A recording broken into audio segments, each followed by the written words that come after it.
Hello everyone, Nubkeks here, and welcome back to the road to Grandmaster. We're on Alterac Pass, and well, I guess it's at the moment, unfortunately, a bit of a road backwards. I spent several hours yesterday recording and streaming.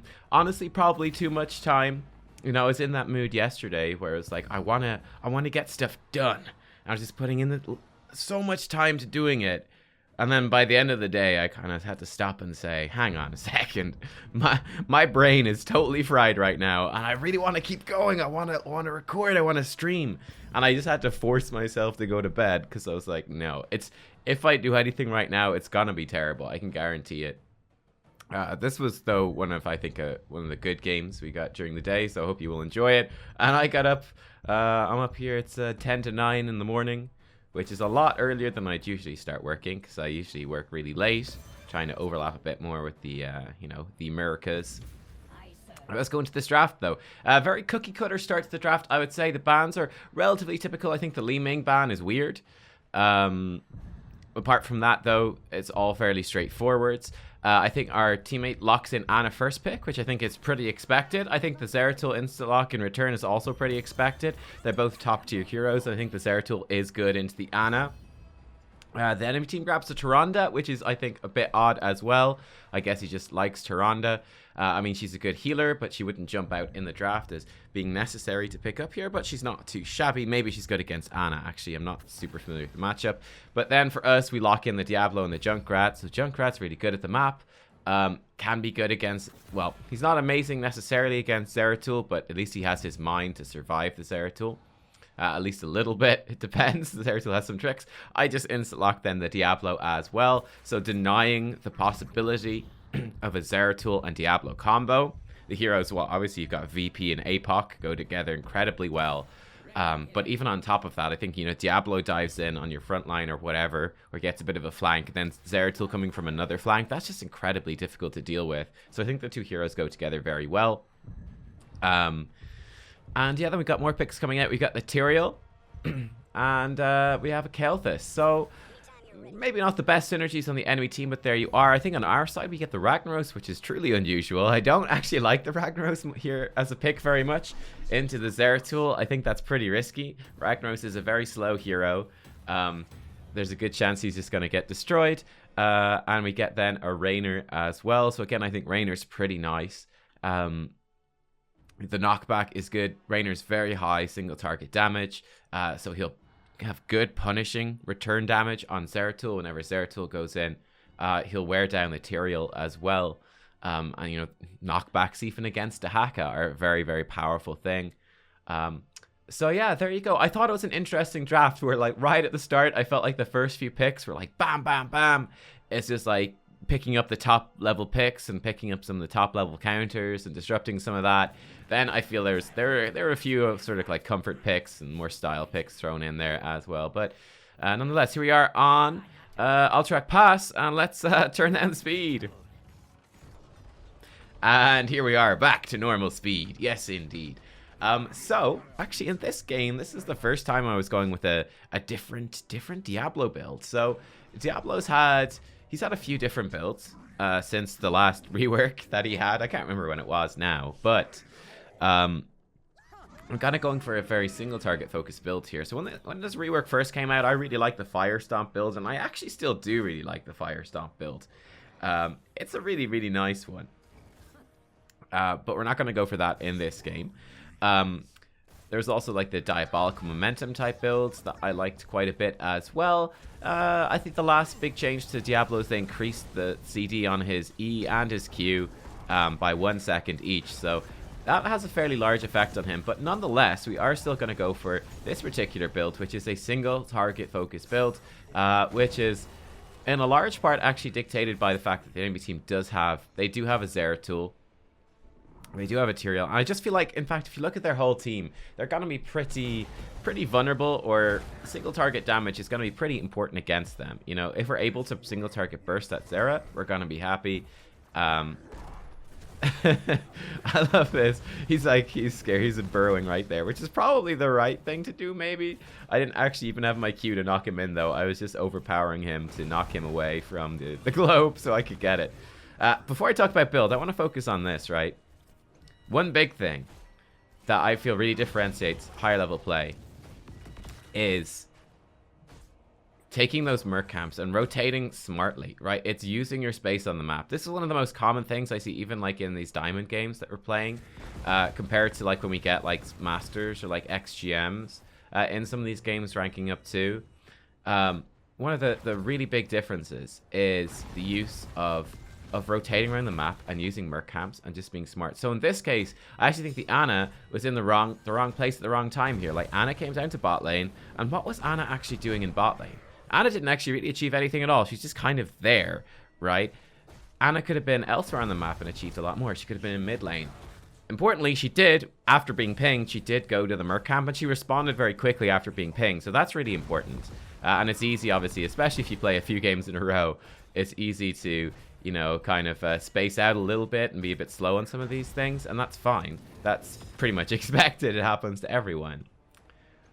But, for example, on Alterac Pass, you want to be taking that merc camp. That merc camp is so strong through the mid lane, and it's got a really short cooldown. Really short respawn timer. So you want to be taking that thing really, really frequently. You can see we're just cashing Dahaka over and over again with our EQ combo, by the way. Into towers. Diablo solo lane, OP, confirmed. But yeah, so like taking this merc camp on Alterac Pass, it's a pretty tough one to take solo. You can't take it solo compared to like Siege Giants on, let's say, Cursed Hollow, where you can just dodge their attacks because they're targeted at the ground. So you can dodge them. You can take the camp taking no damage. On this one, you need two, and usually you're going to always have one person top, one person bot, and then you're going to rotate probably with the other one. So you'll probably leave one person in mid, send two to take the camp. Usually damage and a healer is really good. Alternatively, the person in mid can easily probably, you know, push out the wave and then rotate and take the camp as three, take it really quickly and get back. There's a few different options, but it's kind of like up to you individually, right? I think this is why as well you don't see camps taken as effectively at some of these, you know, lower level games. Like, this is really nice here. This too, like, this is fantastic, right? You can see the objectives come up. I remember we were playing a game on stream and I was trying to ping the team to take a camp, right? And our Sylvanas got really pissy with me and was like, no take camp, we're waiting for the objective. You can see here we're actually going to get like the camp twice as we go into the first objective. Just for people watching the live stream, you can see compared to that game, we're actually getting 2 camp takes in the time that we otherwise would have got 1. Ragnos solo kills Dahaka down bot, which is pretty fantastic actually. One of the weaknesses here is while Ragnos is bot, there's obviously still very much so the threat that Dahaka can show up in mid at the objective. Very much that threat.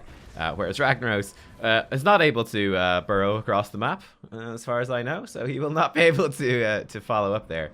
But yeah, just think about for yourself. That was an amazing Junkrat trap, catches Dahaka, and we're able to just combo him down and destroy him, that's absolutely huge for us. So Dahaka, I feel like Dahaka is very much, you can see, I think from the stuff so far, very much the weak link on the enemy team thus far, making multiple mistakes, I would say. But yeah, just think about you individually on the map. Like, where can I go that will get the most value? So obviously you want one person like to be in each lane for the minion deaths. Like, that's really important. Then you usually want wave, like if they've got good wave clear or good pushing potential. Actually, let's not even ignore wave clear. Let's say if they have good pushing potential in one lane, if they've got good like structural threat, you want someone with good wave clear to protect it, probably range to protect that, can wave clear safely. I'll then be thinking about where can I go for the merc camps. You know, you just want to think about all the experience that's on the map, right? So you've got the minions, you've got the merc camps. When the objective comes up, you've got the objective. And then you also have like ganking and killing heroes. And the effect even that, you know, swinging the pressure in a lane can have, even from not even killing, but just the threat of a gank, the pressure of a gank, or even just lowering their hit points, sucking up some mana, that sort of stuff. Think about all that and maximizing your value. You don't ever want to be just kind of passively sitting. Like, one of the worst things that can happen, we've got level 10, so we're going to force really hard even though we don't have rag. One of the worst things you can do is like, it's like a group passive soak where there's like a wave in mid and there's absolutely nothing happening in mid, and you've got 3 people just chilling there, just soaking, and there's a million other things on the map that could happen that aren't happening. Anyway, rant aside, Rats, let's go back to the game. Hey, here we go. Okay, cool. So we've got level 10. Rag was soaking. You can see that Rainer's pushed Zeratul off to the top. So Zeratul's really not a threat. And the enemy team doesn't have 10, so they could engage here, but it's kind of unlikely. And you can see that we're able to push in, and they're not able to do too much. So right there, I thought that Rag, I mean, we had a couple of things go really well for us. Like, number one, we had, you know, just the kill on Dahaka at the start was massive. I think some of the good plays from our team throughout this have given us a good chunk of XP. So with that XP lead, we're ahead, pushing into 10 on the objective. We're doing basically everything right. I would say, you know, Rag soaking bot lane. The team is responding to that when Rag goes down, went down bot lane to soak. We move backwards, right? We're like, all right, cool. Rag's not here. He can't join in for this fight. We're going to be a bit more careful on the objective. Back up. Wait for Rag to clear out bot lane. When Rag comes back up to soak mid lane, bam, Rag is close. We're ready to go in for the objective again. And yeah, then, you know, Rag went back to bot lane, but we hit level 10, so we're feeling pretty confident going forward. So right here, I actually think this is a big mistake from Rainer here. You can see I was kind of backing off, thinking we should leave. Rainer decided to go back in, which was risky, and he did get punished by the enemy team. I mean, actually, it's not a big mistake. I say it's actually a medium mistake, because the thing is, right, it does cost them a lot, actually, to get that kill right there. They have to go pretty far out. I almost was able to save him as well, so what I'm saying with 2 seconds on Q, it probably doesn't make sense, because it took a little while to say it in the game, but when they did dive the Rainer, I had like 2 seconds, I think, roughly CD on Q. I could have stunned Zeratul against his fort and maybe saved the Rainer, but I didn't have that cooldown up. So yeah, definitely a bit of a bummer there. Right here, so yeah, trying to go for that. Riptire here is a great idea. And he's going to bomb away the Junkrat. So the Riptire, yeah, trying to interrupt that Pyroblast, but, you know, the Riptire just couldn't quite get it, but it was a great idea. A little bit of an overextension. A good punish by the enemy team, and that's one of the strengths of the Pyroblast Kel'Thuz as well. Really good single target damage, puts massive threat on a lot of heroes. So yeah, that's kind of why you see most Kel'Thuzes picking Pyroblast at the moment, especially with the meta being what it is, and the healers that are in the game, or that are being picked at the moment.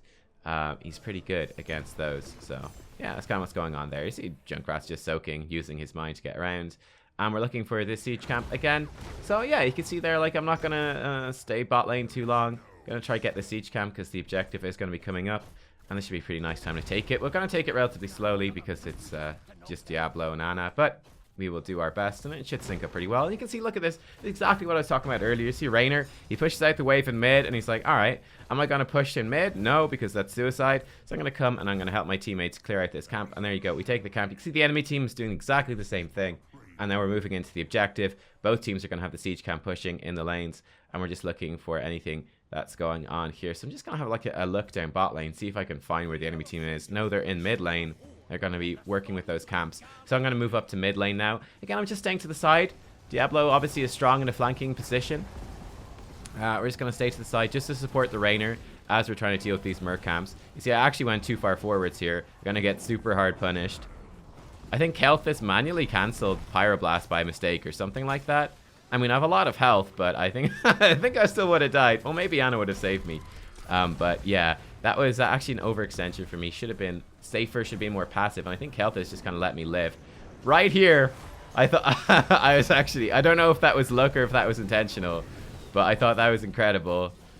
Absolutely, this Shadow Stalk by Tyrande makes Kel'Thuz invisible just as I'm about to shadow charge him and interrupt the Pyroblast, and he gets it off and kills the Junkrat. So I was pretty impressed by that. Unfortunately, the minion hits the sleeping Zeratul. I actually honestly didn't know that was something that could happen, but now I do. So I've got the zoning apocalypse here. You can see we're able to zone off the Kel'Thuz and the Tyrande, but not the Zeratul. He does take Ana out, but look at this, an amazing flank by Rainer. He doesn't give a shit, man. He's like, 3 of them are you know, they just killed my healer. They're diving. I don't care, man. I'm going in. And myself, Rainer, and then with the support from Ragnaros coming into the mid lane fort, we're able to take out 3 of the enemy teams. So yeah, I was super impressed by Rainer this game. I thought he had some awesome moves. I thought, you know, we saw some, maybe made one mistake up top, but hey, everyone's allowed to make a mistake per game. But yeah, I thought that was really slick, you know. He's had some good rotations, and I thought that was so slick. The Rainer flank, of all things, just super confident, knowing the limits of what he can do there, and going in kind of aggressively. So here we are. We're going to be able to clear this out and start the channel on this. We have level 16. I'm very low on mana. We do have the talent tier advantage. So yeah, sorry, to cover my talent build. So at level 1, with this build, I'm going for, like, I think it's called Feast on Fear. So whenever we stun a hero, you can see it right there when we used our E. It heals us for 12% for max HP. Level 4, I actually still go for the souls upgrade, so it makes your rip. It makes, he actually kills Zeratul though, so that's actually pretty worth. Makes your W give you souls when it hits heroes. It's just the most it's a very consistent way to generate souls, especially when you die. It's a good way to get souls back, and I feel like it also increases the healing of your W, I think. So it's just a consistent way to get a little bit of extra value out of that. Tronda, you can't interrupt both of us. Well, I guess you can. Not for too long, though. There, eventually we get it. Level 7, then I go for Malevolence. So this, you'll actually see it in the bottom left there. Whenever we use an ability, it empowers our next basic attack, and it stacks up to twice. So this really ups our single target damage, and this is one of the most important parts of the build. This APOC is too slow, you can see. Right there, that's misplay by me. I made a couple of APOC misplays around cooldowns and stuff this game. But you can, like, APOC and then overpower someone back into it, and it's almost like a guaranteed stun. So that's what I was going for there with the Tyrande. We got the Q into the wall, we got the APOC. I went to press E and realized, oh shit, it's still on cooldown. Never mind. Epic fail, but screw it, we got the objective. So let's pretend it was intentional. Sounds good? Okay, thanks, chat. I appreciate that. I appreciate you guys. I call you guys chat. I'm used to streaming. You guys are not chat. You are commenters. Loyal viewers. Yes, indeed. Level 10, we have APOC. Lightning Breath is really good too. They're both very good, so kind of you kind of tweak it a bit to whichever fits the game better. I liked the APOC in this game, just as, you know, more of a powerful zoning tool. So zoning tool. So trying to, again, focus the Zeratul. You can see, unfortunately, it is a great engage by the enemy team. Good punish by them. I think there was a judgment that interrupted Rag as he was trying to channel Molten Core there. So a little bit unlucky, but good fight by the enemy team. Focusing the right targets and splitting things up well with the VP and whatnot. So yeah, I think they kind of earned that kill. You can see Raynor again. He's kind of being ballsy. Tyrael also being ballsy. Juking my 3-person stun by Tyrande stops the Junkrat heroic. But Rain, I can't remember what I was going to say. I was going to say something really cool though. And I'm going to use Nana, her heroic to heal up here. Mistakes were made. Junkrat's almost dead again. Yeah, I think it's a funny one. I guess, like, there's not really much reason for it to take nano boost in this game. You're not going to nano boost a Raynor. You're not going to nano boost Junkrat. Nano boosting Ragnaros is actually okay. It's okay, but not too bad. Look at this Raynor. He does not give a fuck, man. Look at that. Like, they're diving us right here. That's another place where I made a mistake, right? APOC trying to do the Q-E-Q combo. That's our level 16 talent. When we hit someone with our E, it resets the cooldown on our Q, so it opens up the combo. You just dive them with the Q, E them over your head, and then Q to push them back. Can be a really nice way of doing it. But yeah, fucked it up. Didn't have the range, so try not to make that mistake. You can see that the combo coming out here onto Haka. We weren't able to get him against the wall the second with the knockback Q, the second one, but we're still able to push him far enough out of position that's okay. Gonna grab Hellgate here and do a bit of a zoning Hellgate.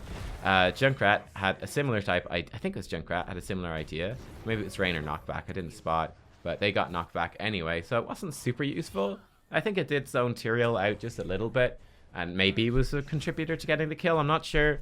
Kind of a snap decision. May have been correct, may not have been, but Hellgate's really good anyway.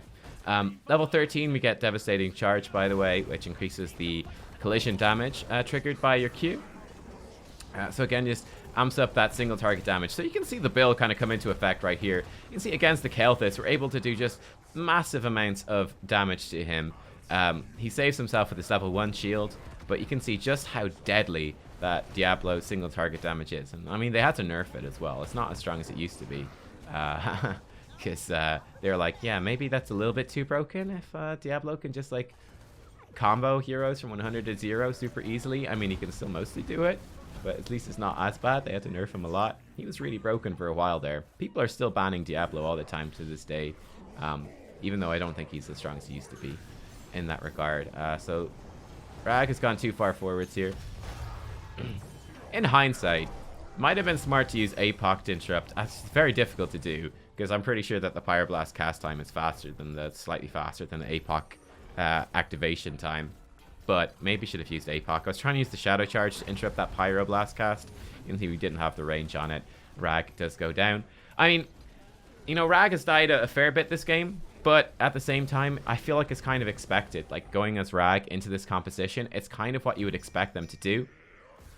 I can see it here again, like our team is, you know, they're being smart. This is play that you unfortunately in Storm League don't see that often. I think in most Storm League games, I think what most people would do would just be like, objective up, must fight objective. And it's like, but Ragnaros is dead, we could just wait. And we're like, no, we must fight. And then they'd force the 4v5 and lose. And be like, why did we lose? I don't understand. Why are we not fighting objective? And then there'd probably be someone who would start pinging the Ragnaros. After Ragnaros would respawn, like, and be running over after they're dead, and someone would spot him running over and be like, Rag, why are you not there? Why you no join fight at objective, Rag? GG, Rag, idiot. Like, but he was dead. Like, GG, Rag, feeder noob. Yeah, Storm League's fun. But anyway, we're gonna use Hellgate. This is again like the sort of zoning Hellgate there, as Ethereal was diving in. It's maybe a little bit crazy, but there you go. Really nice Lafura smash, and we get actually a couple of kills right there, which is fantastic. The Dahaka is kind of panicking, trying to keep his team alive. Rag wants to capture the boss. I actually think at this point, we could probably just push in mid. They've got 2 people dead for 50 seconds, and one of them is Kelthus, who's their most important defender. He has by far the most damage output out of any hero, especially with the level 20 upgrades and whatnot. And I mean, we already have waves pushed up to their core, so just gonna take the camp, because the camp is just so powerful and reduces armor and whatnot. It's pretty invaluable. You can see right there, we don't get the full combo off, but still that usefulness of the Diablo against the Zeratul, right? Zeratul blinks in, we have the point and click. I mean, even if we don't hit him against the wall, even just locking him into my QEQ combination, that just removes him for a couple of seconds and could give the team the time they need to survive. Now, we did actually, I think, hit him against the wall, proc some bonus damage, and we got isolated by Dahaka, but nonetheless, we're able to focus him down. And there you go. MVP Dahaka, which I thought was kind of funny. Probably not well-deserved. I think that Raynor probably should have got MVP this game, though I think everyone on the team, for the most part, played pretty damn well. But yeah. Mess up all your APOCs, get MVP anyway. I remember I was kind of looking at Dwight because I've seen him before, so I was kind of surprised. He obviously doesn't play very much. You can see about 50 games per season here. But yeah, last time he played a lot. High GM. I think it's expected. Guys, thanks for watching. Hope you enjoyed. See you next time. Bye-bye.